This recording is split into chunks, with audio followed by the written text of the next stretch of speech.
Gli scrittori Tullio Avoledo e Irene Cao sono stati i protagonisti della seconda tappa di Pordenone legge il territorio, l'iniziativa che ha come obiettivo quello di far scoprire le bellezze artistiche e paesaggistiche della destra a tagliamento attraverso i racconti degli autori nati o vissuti in queste terre. Ad organizzare l'itinerario è stata la Fondazione Pordenone Legge, che al di là dell'ormai conosciutissimo Festival di settembre promuove la cultura anche attraverso altre manifestazioni. Ospite speciale di Valvasone è stato Tullio Avoledo, nato proprio in questa terra, il quale ha fatto rivivere al pubblico presente per l'occasione la storia del paese, descritta anche in alcuni dei suoi romanzi. Mi è piaciuto tornare oggi a Valvasone per ritrovare con gli occhi di ora quello che vedevo da bambino. Io non ci vivo ormai da 20 anni, però ho visto che il mio sguardo ritrova le cose e le ritrova con una profondità che non pensavo possibile.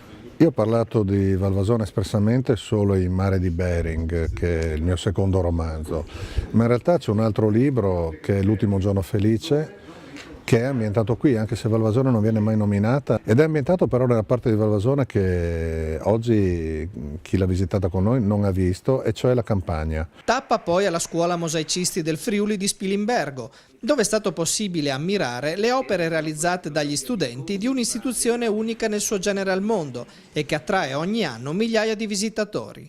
A seguire visita alle sorgenti del Gorgazzo e alla Santissima di Polcenigo, mentre a Vivaro c'è stata la parte dedicata alla cucina con la riscoperta di alcuni sapori della tradizione proposti da Gelindo dei Magredi. Protagonista della parte conclusiva della rassegna è stata invece la scrittrice Irene Cao, che a Villafrova ha parlato dei ricordi di gioventù a Stevenà di Caneva, piccolo paese della pedemontana pordenonese, fonte di ispirazione dei suoi racconti. Durante il liceo io prendevo la corriera appunto in piazzetta Carmine, nella parte alta di Stevenà. Alle 7 di mattina ci si incontrava con gli altri ragazzi e anche lì c'era il primo amore, è nato lì su quella panchina. Diciamo che questo luogo mi sta ancora dando delle suggestioni, soprattutto quello che è importante qui è il contatto con la natura. Quando sto per molto tempo a Milano, ma anche quando sto 3 giorni, io poi quando torno qui a Stevenà faccio una full immersion nella natura e quello che respiro qui mi rigenera e ho bisogno costantemente di questo contatto ravvicinato con la natura